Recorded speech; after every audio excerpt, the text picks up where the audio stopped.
जैन साथियों, स्वागत है आप सभी का आपके अपने YouTube चैनल GK के भंडार पर। साथियों, आज की इस वीडियो में यूपी पुलिस भर्ती परीक्षा 2024 जिसका एग्ज़ाम 18 फरवरी 2024 को होने वाला है, उसमें आप लोग जानते हैं कि GK के 38 प्रश्न पूछे जाते हैं। तो आज आपको मैं GK के 38 प्रश्न कराने वाला हूं। तो सारे प्रश्न आप एक एक करके देखिएगा और कमेंट बॉक्स में अपना स्कोर ज़रूर बताइए कि आपने हमारे इन 38 प्रश्नों के प्रैक्टिस सेट में से कितने प्रश्न हैं जो सही किए और ये प्रैक्टिस सेट आपको कैसा लगा, क्योंकि मैं आपको ये सारे प्रीवियस ईयर के प्रश्न हैं जो पिछली किन्हीं किन्हीं परीक्षाओं में पूछे गए, तो सारे प्रश्न मैं आपको करा दे रहा हूँ। अगर आप इन सारे प्रश्नों को कर लेते हैं तो निश्चित है आपका इस वीडियो से एक प्रश्न तो पक्का बन ही जाएगा, जो आने वाले समय 18 फरवरी 2024 को आपको हमारे इन्हीं प्रश्नों से वो प्रश्न देखने को मिल जाएगा।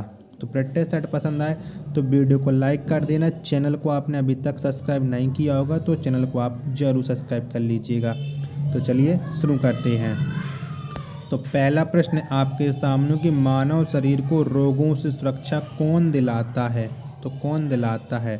तो WBC। कौन? WBC मानव शरीर को रोगों से सुरक्षा दिलाता है।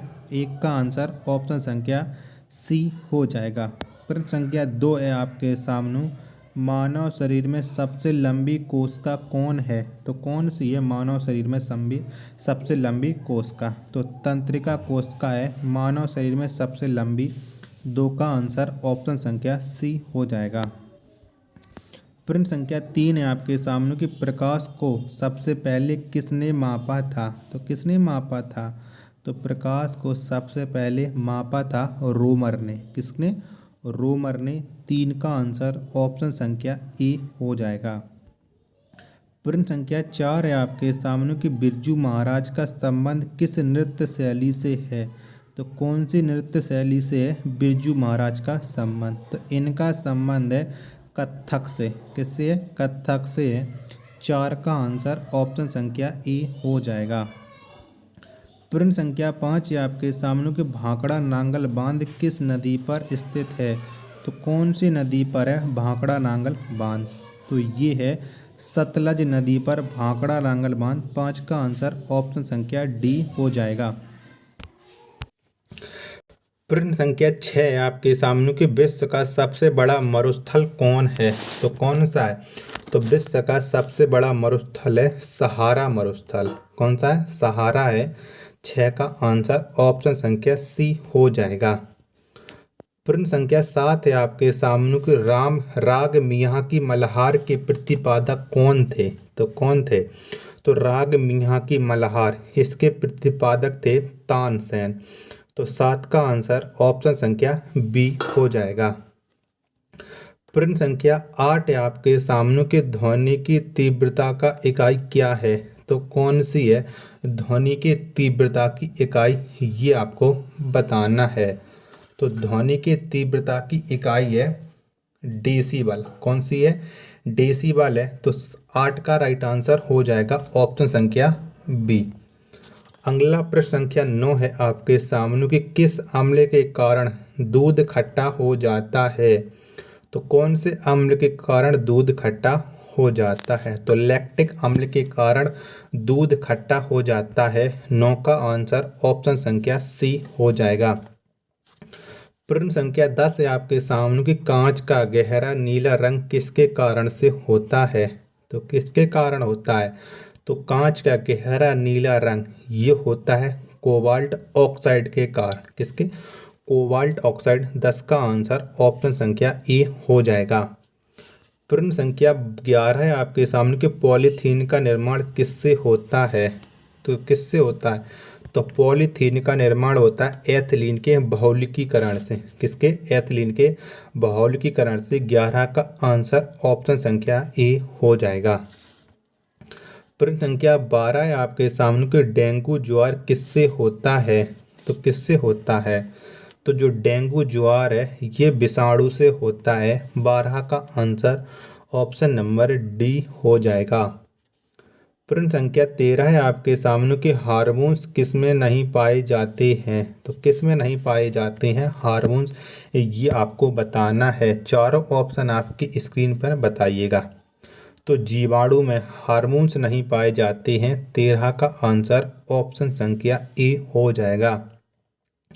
प्रश्न संख्या 14 है आपके सामने कि मानव में मुख्य नाइट्रोजनी अपशिष्ट क्या है। तो क्या है, तो मानव में मुख्य नाइट्रोजनी अपशिष्ट है यूरिया। 14 का आंसर ऑप्शन संख्या बी हो जाएगा।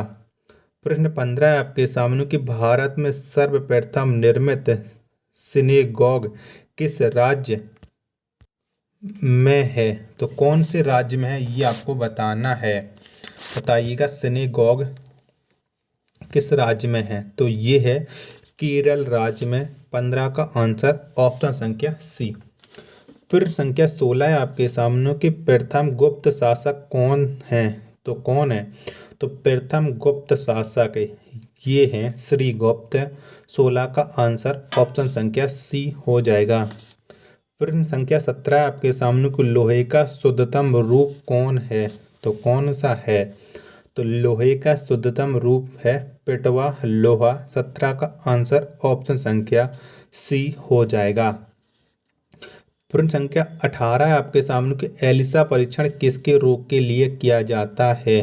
तो किसके रोग के लिए होता है, तो एलिसा परीक्षण ये होता है एड्स के रोग के लिए। 18 का आंसर ऑप्शन संख्या डी हो जाएगा। प्रश्न संख्या 19 है आपके सामने कि भारत का प्रथम अंग्रेजी समाचार पत्र किसने शुरू किया। तो किसने किया था, तो भारत का प्रथम अंग्रेजी समाचार पत्र ये जे.ए. हिक्की ने शुरू किया था। 19 का आंसर ऑप्शन संख्या ए हो जाएगा। अगला है प्रश्न संख्या 20 है आपके सामने कि यूरोपीय संघ का मुख्यालय कहाँ पर स्थित है। तो कहाँ पर है यूरोपीय संघ का मुख्यालय, ये आपको बताना है। तो फटाफट कमेंट बॉक्स में प्रश्न संख्या 20 का राइट आंसर बता दीजिए। अगर आपको ये प्रैक्टिस सेट पसंद आ रहा है तो प्लीज़ वीडियो को लाइक कमेंट और चैनल को सब्सक्राइब करना ना भूलें। तो और ये है ब्रुसेल्स में। तो 20 का आंसर ऑप्शन संख्या सी हो जाएगा। प्रश्न संख्या 21 है आपके सामने कि राष्ट्रीय आय का आकलन कौन करता है। तो कौन करता है, तो राष्ट्रीय आय का आकलन ये केंद्रीय सांख्यिकी संगठन करता है। 21 का आंसर ऑप्शन संख्या सी हो जाएगा। प्रश्न संख्या 22 है आपके सामने कि वास्तुकला का विकास सबसे अधिक किस काल में हुआ। तो कौन से काल में हुआ था वास्तुकला का सबसे अधिक विकास, तो ये हुआ था कुषाण काल में। 22 का आंसर ऑप्शन संख्या सी हो जाएगा। प्रश्न संख्या 23 है आपके सामने कि पाकिस्तान का स्वतंत्रता दिवस किस तिथि को मनाई जाती है। यहाँ पर टाइपिंग मिस्टेक है, यहाँ पर मनाया जाना कर लीजिएगा। तो पाकिस्तान का स्वतंत्रता दिवस कब मनाया जाता है, तो 14 अगस्त को पाकिस्तान का स्वतंत्रता दिवस मनाया जाता है। 23 का आंसर ऑप्शन नंबर बी हो जाएगा। प्रश्न संख्या 24 है आपके सामने कि अष्टांगिक मार्ग के प्रतिपादक कौन थे। तो कौन थे, तो अष्टांगिक इसके मार्ग के प्रतिपादक थे गौतम बुद्ध। 24 का आंसर ऑप्शन संख्या डी हो जाएगा। प्रश्न संख्या 25 है आपके सामने कि होम्योपैथी के जन्मदाता कौन है। तो कौन है, तो होम्योपैथी इसके जन्मदाता हैं सैमुअल हैनीमेन। क्या, सैमुअल हैनीमेन। 25 का आंसर ऑप्शन नंबर बी। प्रश्न संख्या 26 है आपके सामने कि सिकंदर के शिक्षक कौन थे। तो कौन थे, तो सिकंदर के जो शिक्षक थे वो थे अरस्तु। 26 का आंसर ऑप्शन संख्या सी। प्रश्न संख्या 27 है आपके सामने कि दक्षिण भारत को जीतने वाला सेना नायक कौन था। तो कौन था, तो दक्षिण भारत को जीतने वाला सेना नायक था मलिक काफूर। 27 का आंसर ऑप्शन संख्या बी हो जाएगा। प्रश्न संख्या 28 है आपके सामने कि गाजर का रंग नारंगी किसके कारण से होता है। तो किसके कारण होता है, तो गाजर का जो नारंगी रंग होता है ये कैरोटीन के कारण होता है। 28 का आंसर ऑप्शन संख्या ए हो जाएगा। प्रश्न संख्या 29 है आपके सामने कि रोगों के संचरण के लिए उत्तरदायी कीटों को क्या कहा जाता है। तो क्या कहा जाता है? तो रोगों के संचरण के लिए उत्तरदायी कीटों को वेक्टर कहा जाता है। 29 का आंसर ऑप्शन संख्या सी हो जाएगा। तीजड़िया और मंदड़िया का संबंध किस क्षेत्र से है? तो कौन से क्षेत्र से है? तो तीजड़िया और मंदड़िया का जो संबंध है वो स्टॉक मार्केट से है। 30 का आंसर ऑप्शन संख्या सी हो जाएगा। प्रश्न संख्या 31 है आपके सामने की नियोजन विषय को किस सूची में रखा गया है? तो किस सूची में रखा गया है? तो नियोजन विषय को समवर्ती सूची में रखा गया है। 31 का आंसर ऑप्शन संख्या सी हो जाएगा। प्रश्न संख्या 32 है आपके सामने की थैलेसीमिया किस प्रकार का बीमारी है? तो कैसी बीमारी है थैलेसीमिया? तो थैलेसीमिया है एक आनुवांशिक बीमारी। 32 का आंसर ऑप्शन नंबर ए हो जाएगा। प्रश्न संख्या 33 है आपके सामने कि अवमूल्यन से आयात पर क्या प्रभाव पड़ता है? तो क्या प्रभाव पड़ता है? तो अवमूल्यन से आयात पर आयात महंगा होता है। 33 का आंसर ऑप्शन संख्या बी हो जाएगा। प्रश्न संख्या 34 है आपके सामने कि पंजाब को किस गवर्नर जनरल के शासनकाल में अंग्रेजी साम्राज्य में मिला लिया गया? तो किसके शासनकाल में लाया गया था पंजाब को? तो पंजाब को डलहौजी के शासनकाल में मिलाया गया था। 34 का आंसर ऑप्शन नंबर डी हो जाएगा। प्रश्न संख्या 35 है आपके सामने कि भारतीय संसद में शून्यकाल का चलन कब से शुरू हुआ है? तो कब से शुरू हुआ है शून्यकाल का चलन, ये आपको बताना है। तो शून्यकाल का जो चलन प्रारंभ हुआ है ये भारतीय संसद में